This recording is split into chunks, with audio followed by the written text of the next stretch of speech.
오늘은 하나님의 구원의 경륜과 성령의 오심에 대해서 말씀을 함께 나누려고 합니다. 조금 말씀이 좀 딱딱하고 재미도 없고 또 어려울 수도 있습니다. 그렇지만 마음을 이렇게 모아서 좀 집중해서 그렇게 주시면 그리고 또 성령께서 은혜를 주실 줄로 그렇게 생각하면서 말씀을 함께 나누려고 합니다. 지난 주일에는 우리가 성령의 오심을 임마누엘이라고 하는 하나님이 우리와 함께 하시고 싶어 하는 것으로부터 그렇게 살펴보았습니다. 오늘은 성령의 오심을 하나님의 구원의 경륜이라고 하는 그런 측면에서 또 살펴보는 시간을 갖겠습니다. 우리를 구원하신 하나님은요, 이신론이라고 하는 하나님이 세상을 만들어 놓고 저 멀리 가서 세상과 담을 쌓고 그렇게 살아간다라고 하는 그런 이신론이 있는데 그걸 배격합니다. 하나님은 홀로 고고하게 계신 분이 아닙니다. 하나님은 이 물질 세계를 초월해가지고 홀로 그렇게 존재하시는 분이 아니지요. 하나님은 세상에 현존하고 있습니다. 우리가 세상에 살아가고 있듯이 하나님도 이 세상에 현존하고 계시다는 겁니다. 물론 하나님은 세상을 초월해 계시기도 하지요. 세상을 넘어서서 세상보다 더 크신 분이에요. 이 세상을, 이 우주를 펼쳐 만드신 분이 이 우주보다 커야 할 것은 너무나도 당연한 것 아니겠습니까? 그런데 동시에 하나님은 세상에 현존하고 계시다는 겁니다. 우주 만물 가운데 현존하시면서 이 세상을 이끌어가고 계십니다. 그래서 이 세상은 단순히 어떤 종교에서 말하는 것처럼 그런 물질 덩어리가 어쩌다 굴러 이렇게 된 게 아니에요. 하나님이 거하시고 활동하고 계시는 하나님의 처소고 하나님의 집이라고 하는 사실입니다. 논리적으로 말하면 모순이지만 초월해 있으면서 현존하고 있고 현존하면서 초월한다. 논리적으로는 모순이지만은 하나님은 세상을 초월해 계시기도 하고 현존해 계시다는 그런 말씀이에요. 논리를 떠나서 우리의 이성으로 우리의 상식으로 접근할 수 없는 분이 바로 하나님이시라는 것입니다. 자, 바울은 이 에베소 뒤에 보면 4장 5절로 6절에 이 사실을 분명하게 밝혀주고 있는데요. 주도 한 분이시요 믿음도 하나요 세례도 하나요 하나님도 한 분이시니 곧 만유의 아버지 만유 위에 계시고 만유를 통일하시고 만유 가운데 계시도다. 이렇게 고백했죠. 그렇습니다. 하나님은 만유 위에 계시는 분이에요. 만유 안에 갇혀 계시지 않고 만유 위에서 만유를 초월하여 계시는 분입니다. 그런데 하나님은 동시에 만유 가운데도 계시다는 겁니다. 만유를 떠나서 홀로 계시지 않고 이 만유 가운데 우리와 함께 계시는 분이시라는 거죠. 이건 구약 시대 다윗도 이미 깨닫고 있었습니다. 시편 그의 고백을 시편 139편에서 이렇게 보면은 내가 주의 영을 떠나 어디로 가며 주의 앞에서 어디로 피하리까? 내가 하늘에 올라갈지라도 거기 계시고 서울에 내 자리를 펼지라도 거기 계시니이다. 내가 새벽 날개를 치며 바다 끝에 가서 거주할지라도 거기서도 주의 손이 나를 인도하시며 주의 오른손이 나를 붙드시리이다. 어디를 가도 하나님이 다 계시다는 거예요. 이 다윗이 고백한 대로 하나님은 한순간도 이 세상에 현존하지 않은 그런 순간이 없습니다.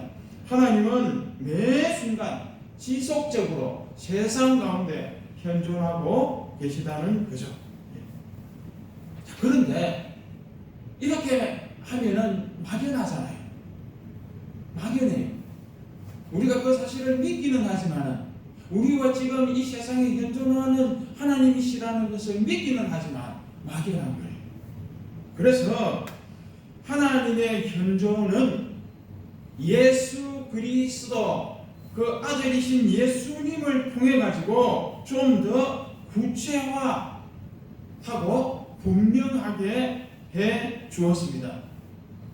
하나님이 육체를 입고 이 땅에 오심으로 하나님의 현존은 눈에 보이는, 그러니까 눈에 보이지 않는 막연한 것이 아니라 예수님을 통해서 하나님을 볼 수 있게 해주심으로 명확하게 분명하게 해 주었다는 거죠. 하나님은 이 땅에 와서 병자들을 고치고 귀신을 내쫓고 가난한 자들을 먹이시고 죄인을 용서하시고 유대교라고 하는 세련된 하나의 종교 시스템에 갇혀있던 하나님의 그 말씀을 재해석하여 풀어 헤치 주시고 마지막에는 십자가의 고통과 죽음을 당함으로써 뭘 보여주셨다고요?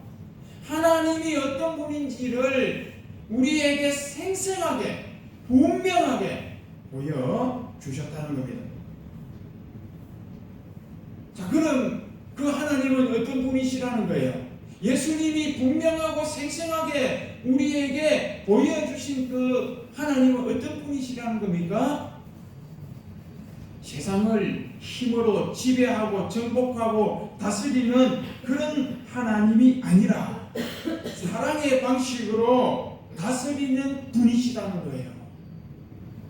죄인을 정죄하고 심판하는 방식이 아니라 오히려 자신이 죄 있는 모양이 되어서 죄 있는 자들을 위해서 정죄당하고 심판당하는 방식으로 다스리신다는 겁니다. 하나님은 강한 분이 아니라 지극히 연약한 분이시라는 것입니다. 죄인의 손을 뿌리치는 분이 아니라 죄인에게 손을 오히려 먼저 내미시는 분이라는 거예요. 죄인에게 돈을 받고 죽임을 당하는 분이라는 것입니다. 그리고 얼마나 마음이 연약하신지 약하신지 참새 한 마리가 그냥 땅에 떨어지는 것까지도 마음 아파하시는 그런 분이시라는 겁니다. 이것을 예수님이 온 몸으로 하나님이 어떤 분이신지를 우리에게 분명히 증거했습니다. 하나님은 정말 이런 분이십니다. 특별할 것 없는 저 예루살렘 사람들이 갈릴리 사는 사람들을 무시했잖아요. 저 갈릴리 총구석에서 무슨 선한 것이 날 것이 있겠느냐, 이렇게 하찮게 취급하는 그 갈릴리 깡촌에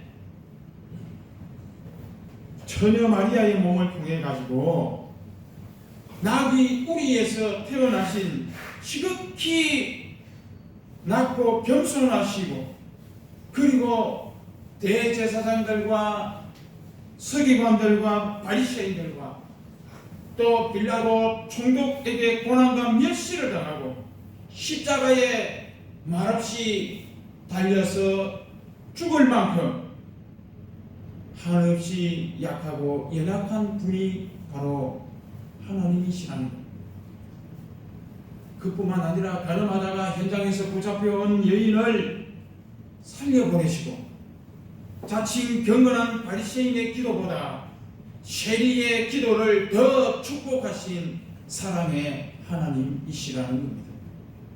우리가 믿는 하나님은 이런 하나님이시라는 거예요.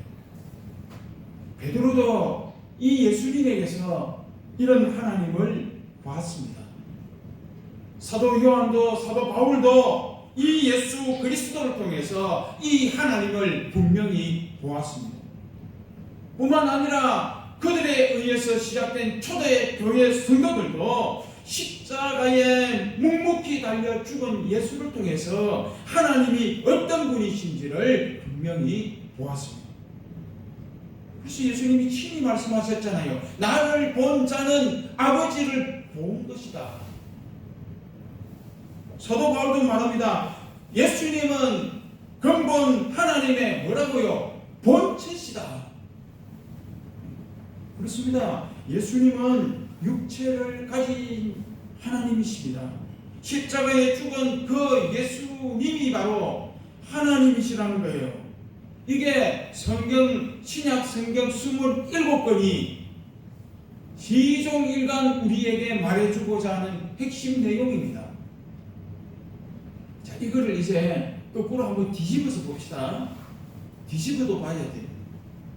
그러면 뭐가 되겠습니까? 무슨 말이 되겠어요? 예수님을 보지 않고서는 하나님을 알 수 없다는 말이 되는 거예요. 예수님을 통하지 않고는 하나님을 알 수가 없다는 이야기예요. 맞잖아요. 하나님은 오직 예수님을 통해서만 알 수 있습니다. 오직 예수님에게서 하나님이 어떤 분인지를 참되게 인식할 수 있습니다. 예수님을 통하지 않는 그런 하나님 인식은 다 부족한 인식일 수밖에 없고, 다 거짓된 인식일 수밖에 없고, 다 왜곡된 것일 수밖에 없다는 거예요. 예수님을 통하지 않는 하나님을 믿는다고 하는 종교들이 이 땅에 많이 있습니다. 그 종교들은 다 거짓이고 왜곡이라는 거예요. 왜요? 예수님을 통하지 않은 하나님을 믿으니까요. 그 하나님은 자기들이 만들어낸 하나님에 불과한 겁니다. 하나님 아닌 하나님이에요. 그런 종교가 로마 가톨릭, 우리나라에서 천주교라고 말하는 로마 가톨릭의 하나님, 이슬람 마호메트의 하나님, 오늘 이 시중에서 똑같이 지금 있는 여호와 증인의 하나님, 몰몬교의 하나님, 뉴에이지의 하나님, 하나님 교회의 하나님, 하나님의 교회라는 말을 쓰기가 조심스러운 게, 하나님의 교회라는 이단이 있어가지고 우리가 하나님의 교회라고 말해야 되는데 하나님의 교회라는 말을 쓰기가 조심스러워져 버렸습니다. 신천지 하나님, 다 이게 거짓되고 왜곡된 하나님입니다. 이런 하나님은 우리의 인간의 욕망이 덧칠이 된 거짓 하나님일 뿐입니다. 오직 예수님을 통한 하나님만이 참 하나님이세요. 나를 통하지 않고는 아버지께로 올 자가 없다고 예수님이 분명히 말씀하셨잖아요. 결국 이제 이렇게 되는 거죠. 종합하면 예수님은 하나님이 어떤 분인지를 우리에게 분명히 보여주기 위해서 이 땅에 오셨다고 해도 과언이 아니라는 말씀입니다. 그리고 이 땅에 오셔서 우리에게 하나님이 어떤 분인지를 충분하게 보여주었습니다. 얼마나 충분하게, 얼마나 정직하게 하나님의 진면목을 보여주었던지, 하나님 말씀에 정통하다고 하는 이스라엘 사람들, 하나님을 안다고 자부하고 있던 이스라엘 사람들, 자기들의 유대교의 그 체제, 교리를 통해 가지고 인식하고 있던 그 하나님을 예수님이 신성 모독한다고 그렇게 비난과 정죄를 받았을 정도로 하나님을 너무나도 정직하게, 정확하게 우리에게 증거해 주셨습니다. 자, 그렇다면 이제 모든 사람들이 예수님을 통해서 하나님을 볼 수 있었을까? 자, 그건 아니에요.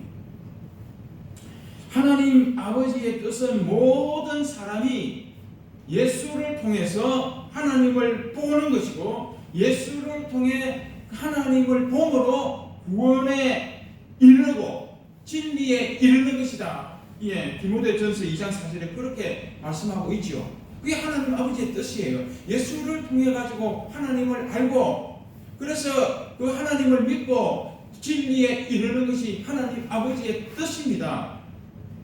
자, 그런데 과연 예수님이 그 아버지의 뜻을 온전히 이 땅에 계시는 동안 이루었을까? 안타깝지만 이루지 못했습니다. 왜 그러냐? 1차적으로는 모든 사람이 예수님이 이 땅에 계시는 동안 예수님을 보지 못했다는 거예요.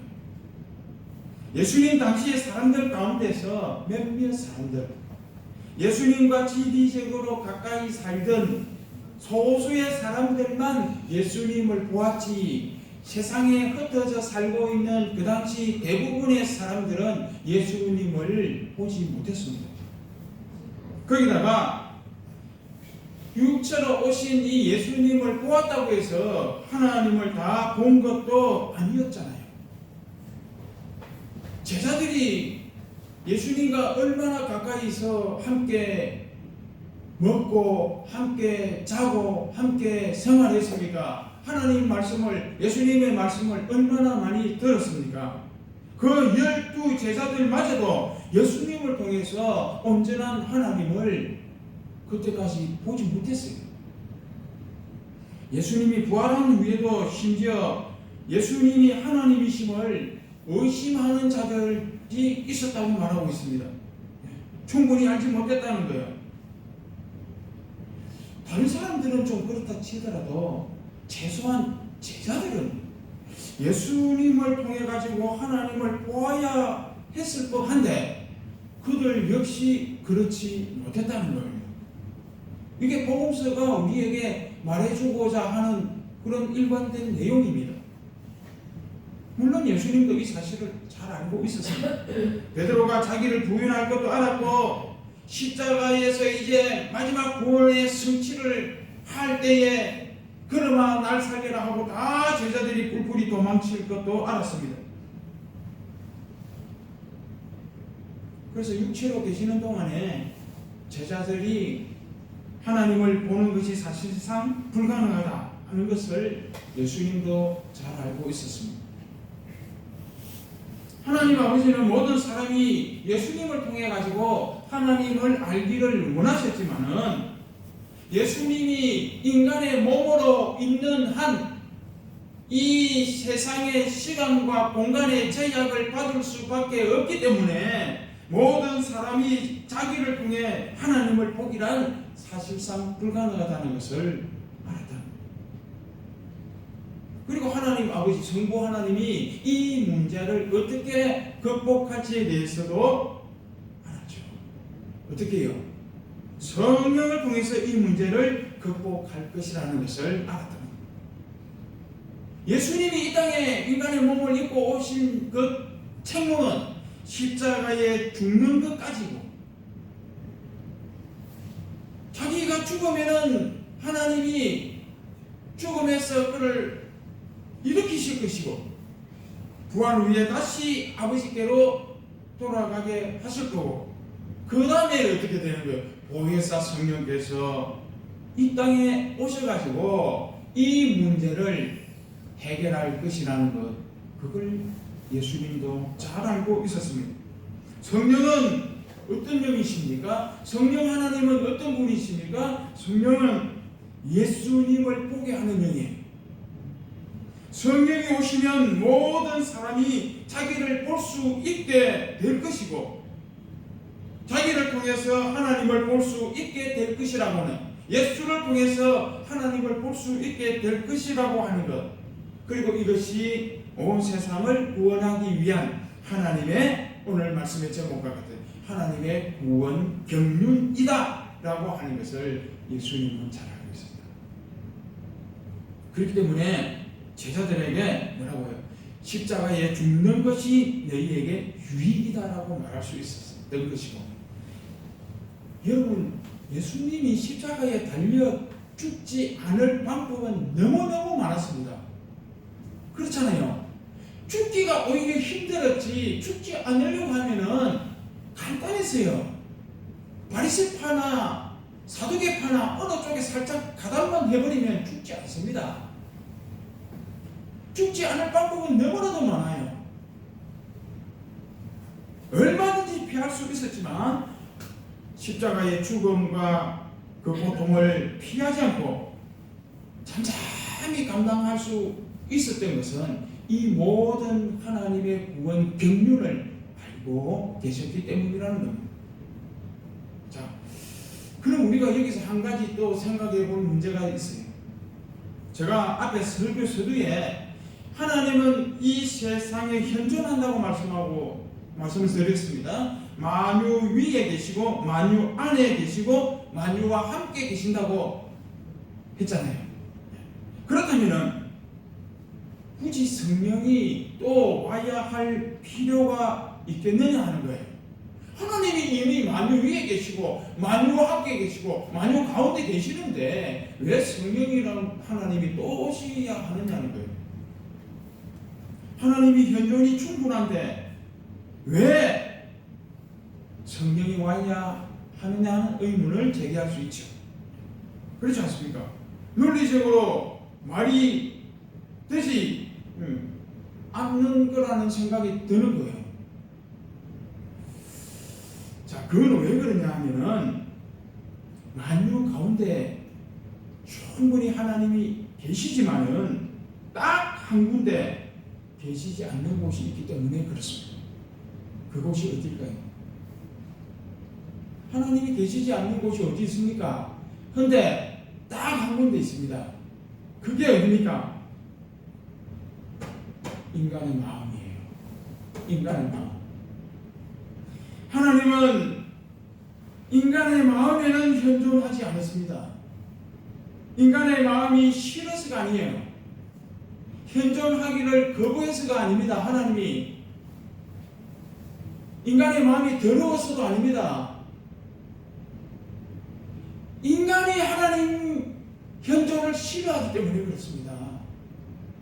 거부했기 때문에 그래요. 이 세상 이 만유는 하나님의 현존을 거부하는 존재가 없습니다. 그런데 인간만은 인간의 마음에 하나님을 모시기를 싫어하는 거예요. 그게 로마서 1장 28절에 나옵니다. 인간은 만물 중에서도 아주 독특한 존재입니다. 세상 만물에는 하나님이 원하시면 언제든지 현존할 수 있다고 했잖아요. 그런데 인간이라고 하는 이 존재는 그렇지 않습니다. 인간에게는 마음이라는 것이 있고 이 마음에는 하나님이 마음대로 현존할 수가 없습니다. 인간의 허락이 있어야만 현존할 수가 있습니다. 뭐 인간이 대단해서 그런 게 아닙니다. 하나님을 방불할 만큼 지혜가 있고 능력이 있어서가 아닙니다. 하나님이 인간을 만드실 때 그렇게 대단한 존재로 쳐주었기 때문에 그렇습니다.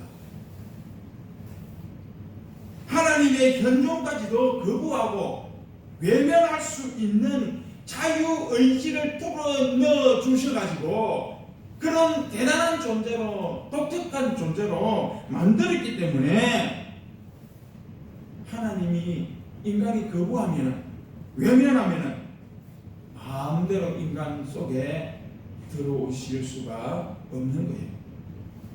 인간이 노 잃어버리면 하나님 멈추십니다. 하나님은 인간의 노를 절대로 함부로 다루지 않습니다. 이게 인간의 독특함이라고 했잖아요. 그런데 우리 대부분의 많은 사람들은 하나님은 전지전능하시니까, 하나님은 무소불위하시니까, 하나님 한번 마음먹으면 인간 따위 같은 피조물이 뭐라고 노든 뭐든 워커파를 신고 막 짓밟듯이 그렇게 인간의 마음을 막 부수면서 들어올 수 있다라고 이렇게 생각하는데 그건 하나님을 모르기 때문에 그렇습니다. 앞에서도 이야기했잖아요. 하나님이 어떤 분인지 예수님이 분명하게 우리에게 보여주셨다고 하셨잖아요.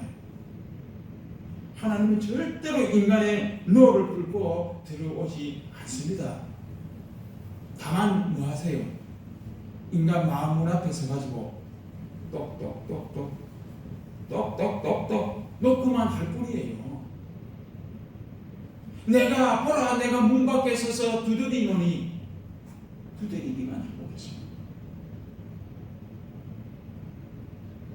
고약한 시어머니는 결혼한 아들 집에 자기 마음대로 열쇠를 따가지고 막 들어가는 그런 경우가 있잖아요. 그래가지고 아들하고 며느리 사이를 갈라놓는 그런 고약한 시어머니가 있는데, 우리 하나님은 아버지는 절대로 그런 분이 아닙니다. 비밀번호를 아시지만 그거 쳐가지고 들어가지 않는 분이세요. 그뿐만 아니에요. 하나님은 인간을요 세상의 통치자로 높이 세워주었습니다. 하나님이 창조한 모든 세계를 다스리게 해주었습니다. 하나님의 통치권을 우리 인간에게 위임해 주었다는 거예요. 대단한 특권을 부여해 주었습니다. 하나님은 인간을 우리가 상상하는 것보다도 더 대단한 존재로, 훨씬 위대한 존재로 만들어 주셨고, 그럴 뿐만 아니라 그것을 존중해 주셨습니다. 존중해 주셨어요. 그런데 그 존중을 받은, 그 대단한 특권을 부여받은 우리 인간이 무슨 짓을 했습니까? 그런 듯이 하나님의 현존을 외면하고 거부해버렸습니다. 세상에 현존하시는 하나님은 몰아낼 수는 없지만 최소한 내 마음속에 들어와 있는 하나님은 쫓아낼 수가 있다는 거예요. 거부할 수 있다는 거예요. 그래서 다 하나님을 외면해버렸습니다. 그리고는 내 마음속에 다 내가 그 자리에 앉아버렸죠. 하나님의 자리에 내가 앉아버린 겁니다. 선악을 판단하는 주체가 되었다는 거예요. 여러분, 제가 다른 게 아닙니다. 선악과를 먹음으로 인해서 선악을 내가 판단하는 거예요. 인간의 마음에 내가 앉아가지고 내 판단에 이건 선이야, 내 판단에 이건 악이야, 이거 하고 있다는 거예요. 하나님이 하셔야 할 일을 내가 하고 있는 거예요. 이게 죄라는 거예요. 세상이 그리 시끄러운 거예요. 인간의 마음은 원래 가장 중요한 하나님의 처소입니다. 온 세상이 하나님의 집이기는 하지만 인간의 마음은 그 중에서도 매우 특별한 처소예요.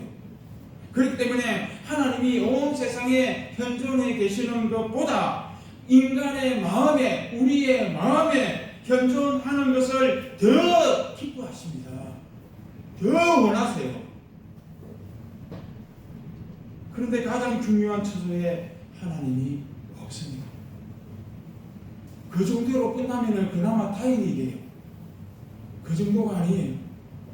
하나님이 현존해야 할 그 마음, 가장 하나님이 원하시고 기뻐하시는 그 마음 자리에 사단이 들어와 앉아 있습니다. 사단에게 그 자리를 내어주어 버렸어요.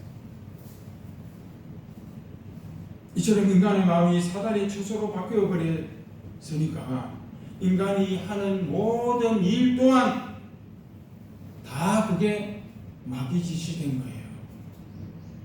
인간의 마음에 하나님이 현존한다면 온 세상 또한 하나님의 세상이 되었을 것은 너무나도 자명한데, 인간의 마음이 사단이 현존하게 되었으니까 이런 마음, 사단의 마음으로 세상을 다스리게 되었으니 이 세상이 마귀의 세상이 되어버린 겁니다. 어둠과 탐욕과 죽음이 왕노릇하는 그런 죄악된 세상이 되고 말았습니다. 창세기 에덴 이야기가 우리에게 말해주고자 하는 그 메시지가 바로 이 이야기입니다.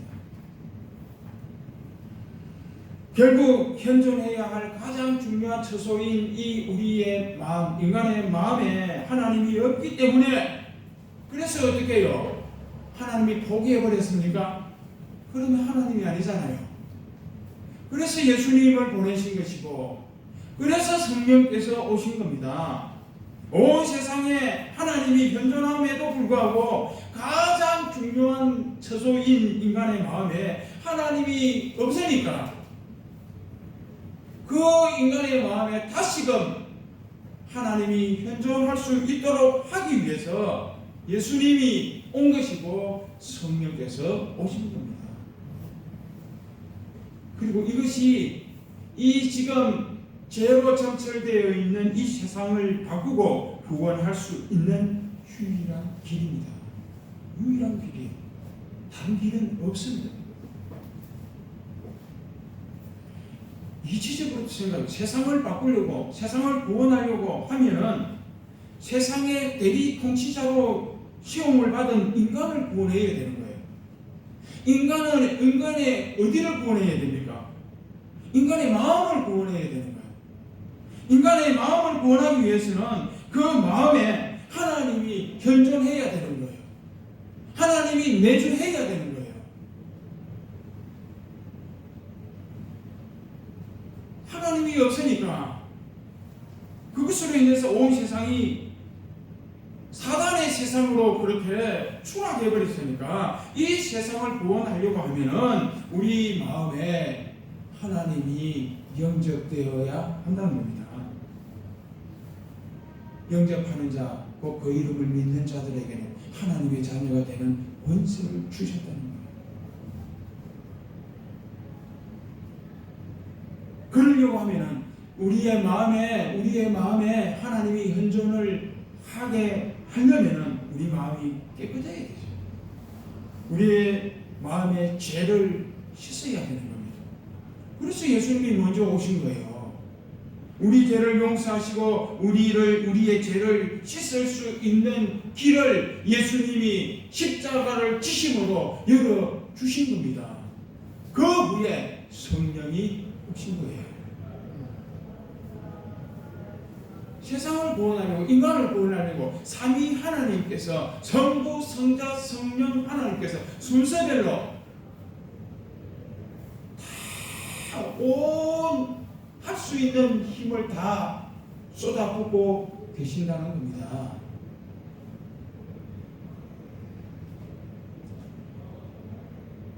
오직 성령께서만 오셔가지고 이 예수님을 제대로 볼 수 있게 하시고 예수님을 통해서 또한 하나님을 볼 수 있게 하니까 예수님을 보게 하고 예수님을 통해서 하나님을 보게 하기 위한 것이 유일한 방법이 성령께서 오셔야 하는 것이었습니다. 또 우리 안에 영원히 거하기 위해서도 성령이 오셔야 합니다. 우리를 새롭게 하고 우리를 하나님 나라에 속한 삶을 살아갈 수 있도록 힘을 더하여 주기 위해서도 성령은 오셔야만 했습니다. 바로 이것이 세상을 구원하시는 하나님의 구원 경륜이다라고 하는 겁니다. 그러니까 이 성령이 오시면 지금은 성령의 시대라고 하잖아요. 지금은 성령의 시대라고 말하죠. 이건 종말, 마지막 때에 해당하는 종말적 사건이라는 이야기입니다. 하수종말 처리장제 있잖아요. 하수종말 처리장도 마지막 단계잖아요. 거기서 정화를 시켜서 바다로 물로 흘려보내잖아요. 성령께서 성부 하나님의 사역과 성자 하나님의 사역과 성령 하나님의 사역이 순서대로 이루어지고 있는데 성령의 시대니까 이게 마지막 때 사건이라는 이야기입니다. 종말 중에 종말이지요. 그래서 요엘 선지자가 마지막 때에 뭐라고 했습니까? 하나님의 영이 만민에게 부어지게 될 것이라고 예언한 바가 있잖아요. 그 위에 내가 내 영을 만민에게 부어주리니 너희 자녀들이 장래일을 말할 것이며 너희 늙은이들은 꿈을 꾸며 너희 젊은이는 이상을 볼 것이며 그때에 내가 내 영을 남종과 여종에게 부어줄 것이다. 이게 언제 이루어집니까? 오순절 성령 강림 사건. 예수님이 부활하시고 40일 동안 계시다가 승천하시고 난 이후에 만민에게 성령을 부어주시기 위해 먼저 오순절 다락방에 있던 예수님의 제자들을 위시한 120명 문도들에게 성령이 임하셨습니다. 그건 개통식과 같은 거예요. 그런 현상들이 나타나는 개통식이에요. 여러분 고속도로를 만들고 나면은 테이프를 딱 씌워가지고 자르잖아요. 높은 사람들이 와가 대통령이 와서 자르잖아요. 그거 맨날 와서 자르지 않잖아요. 딱 한 번 하는 거예요. 딱 한 번 자르는 거예요. 오순절 성령 강림 사건은 이 땅의 모든 만민들에게, 믿는 자들에게 성령을 부어 주시겠다라고 하는 대통식입니다. 우리에게는 그렇게 임할 수도 있지만 대부분은 이제는 그렇게 임하지 않습니다. 그러나 성령이 내 안에 내주하고 있다는 것을 믿는 자들은 알고 있습니다. 뭐라고 설명을 못하지만 내 안에 나와 함께 계시구나 하는 것은 분명히 말할 수 있다는 거예요.